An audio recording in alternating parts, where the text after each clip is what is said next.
kingdom Plantae. So as we all know, Plantae includes the eukaryotic multicellular cells which have cell wall, right? That's what we learned in the previous video. So when we want to learn in detail about plants, right? So we are again going to see some of the factors which will help us to distinguish from one plant from another. If I tell you that a grass is same as a coconut, the grass, the feature, the characteristics of a grass is same, or it belongs to the same group if I say, right? Do you believe me? No, right? The bamboo and the coconut and the grass and paddy, wheat, ragi, they all belong to one group, right? How will I know that whether they belong to the same group or not? Because I have to identify, I have to note down the characteristics, right? That's how I can make out whether it is belong to the same group or not. Okay. Now, so we have to check all those minute details, everything. Anyhow, we have now classified, the plants have been classified into different divisions. We know that, right? So how they have classified? First, the first level classification. First, what they do, whether the plant has well differentiated, distinct component. So when I say plants, what comes to your mind? So you know that it will have a stem and it will have the roots and it will have the leaves and the flowers will be there, seeds and fruits will be produced. These are the distinct part, okay? So the minute we say plant, this is the picture we get it, right? It has a long stem and roots, leaves, flower, fruits and it will produce the seeds. So those are the parts, components of the plants. There are some plants, though it belongs to the kingdom Plantae, but it doesn't have those distinct character, distinct features are not there. You can't make out the leaves, you can't see the stem, you cannot see the roots. They don't have, they don't have a stem, leaf and roots. So, but they have other factor which will make them to be included under the kingdom Plantae. So we have to differentiate that. The plants which have those distinct parts and the plants which do not have those distinct parts. That's the first classification. So first level classification, we find out whether it has well differentiated, distinct component. If it has, it will be included under one group. If it doesn't have, it will be included or we will be studying it separately. Next level, those differentiated plant body, whether it has special tissues for conduction of water and other substances. Now, first we know we have classified. These are the plants which have a distinct parts and these are the plants which do not have those distinct parts. Then, the plants which have those distinct parts, that means the plants which has the leaves, root system, flower.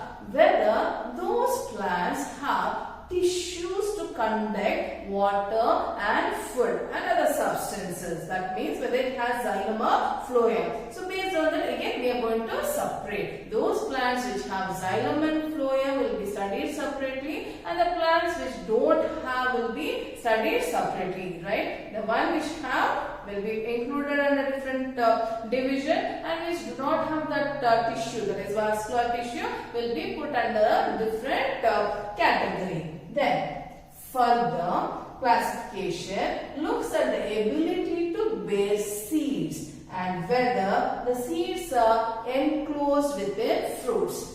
Okay, now I'll just make it simpler for you. Now I'll give you plant, right? So some plants are given to you. So first we'll see whether it has all the distinct part. What are those distinct part? Whether it has leaves, stem, root, everything, that is distinct part, okay? And those plants which do not have, so we have segregated, we have separated that, okay? So that become one division. Then we are going to study the plants which have those distinct part, the plant which has the leaves, roots and all, whether those plants have the tissues to carry the food and water. Okay, so when we study that, there will be some plants which don't have those tissue. They may have leaves, they may have roots, everything, but they may not have tissues to conduct water and food. So again, we are going to segregate that. So how now what is the segregation? These plants have distinct part but does not have vascular tissue. These plants have distinct part as well as the tissues. Okay. Then after that, those plants which have those tissues, vascular tissue, the xylem and phloem, in those plants we are going to check whether those plants can produce the seed. Okay. Then after the seed is produced, whether the seeds are covered with the fruit.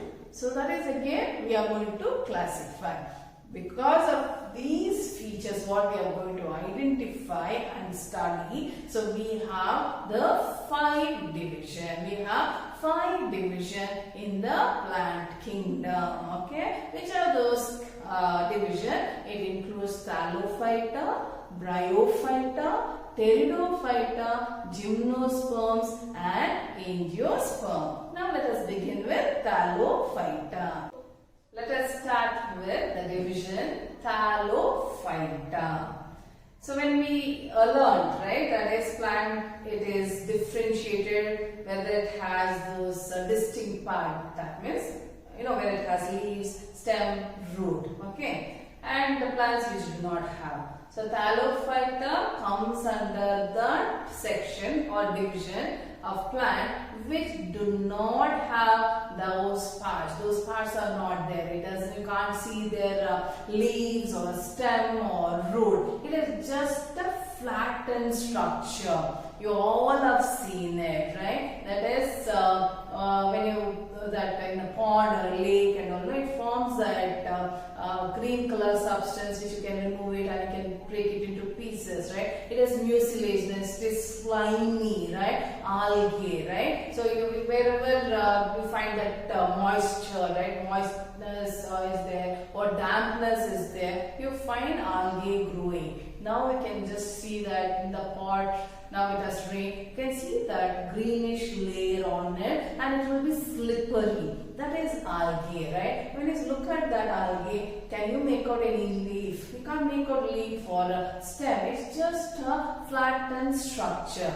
How we know it's a plant? Because it is eukaryotic, it is multicellular, the cell wall is made up of cellulose and they all have chlorophyll and they are photosynthetic. That's why it's plant, right? So Thallophyta includes plants which do not have differentiated body design. Then they only have the flattened multicellular structure called thallus and commonly they are called algae, right? You would have learnt about algae growing in the, which are present in the sea and ocean. They grow very tall, maybe some 45 meters, like ripple like it will be growing. We can't actually make out the leaves. We may think this is a leaf, but it's not leaf. It's just a flattened structure.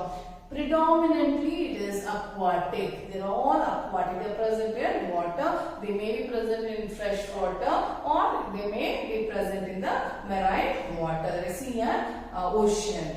And examples are Spirogyra, Ulothrix and Cladophora. Algae, they are source of food for the aquatic animals. Not only source of food for the aquatic animals, they are also source of oxygen. Okay, so that's about the phylum, the division Thallophyta. Next, let us learn about the division Bryophyta.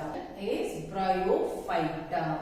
The Bryophyta are commonly called the amphibians of the plant kingdom. Right? Amphibians. Can you tell me what are amphibians? Amphibians are the organisms which can live on water, live in water and on the land, right? So frog is an example for amphibian, right? Like the amphibians, the bryophytes also need water to complete their life cycle. That's why it is called amphibians of the plant kingdom.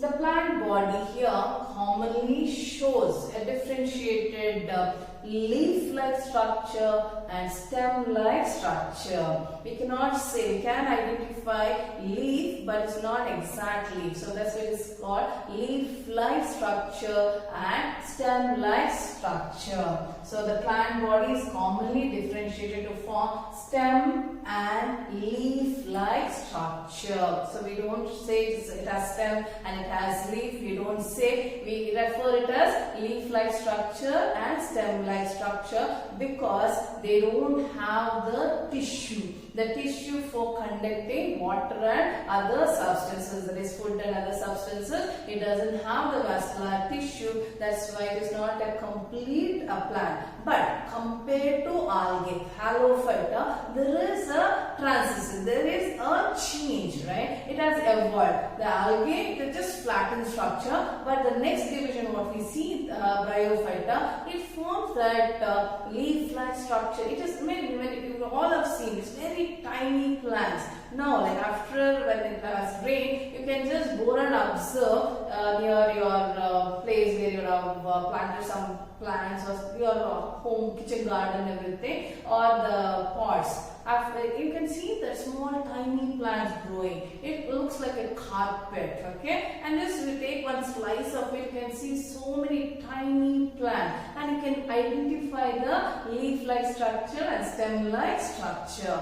Okay, so the plant body can differentiate it. That is, compared to algae, there is a development. Is there? They have evolved, but they don't have the specialized tissue. Specialized tissue for the conduction of water and other substances absent. So when I say conduction tissue, it is xylem and phloem. Xylem and phloem, they are absent. Okay. So you know now, you know the example, that is mosses. Mosses are usually used in the bouquet, everything, right? Moss also helps in the preventing soil erosion. It actually forms a very good carpet kind of thing on the soil. And it is, I said, it is as it does not have the vascular tissue, usually it is present in places where water is available. Wherever dampness is there, moisture content is there, there you find them growing. Especially after rain, you can see them growing. Okay. So if possible, let me see if it is there, then I can make a video and I can send it to you. So moss is one example, and Mercantia and Riccia. Riccia, otherwise it is called liverwort. It is called liverwort. Everybody would have seen. Only thing is that you don't know the name of it. So now, hopefully, you have recollected where you have seen. It forms like a carpet. It's not slippery. They all have small tiny plants. Okay. So that is actually the Bryophyta. Bryophyta are called the amphibians of the plant kingdom because to complete life cycle like the amphibians, it also need water. So usually they are present near the water. Okay, because they don't have xylem and phloem. How to take the water? So they have to stay near the water. And moreover, they have root-like structure also. The root-like structure, it is called rhizoids. So we find root-like structure in Bryophyta, which is called rhizoids. So that's about the division Bryophyta. Next, let us learn about Pteridophyta. Pteridophyta is the first terrestrial plant. When we check the Thallophyta, it is predominantly aquatic. It is present only in water. It can survive only in water. Then there is small change. That is the plant which can live on the land as well as in the water. That is Bryophyta. The first terrestrial plant to appear on the earth is Pteridophyta. You have heard about ferns. Ferns are the pteridophytes. So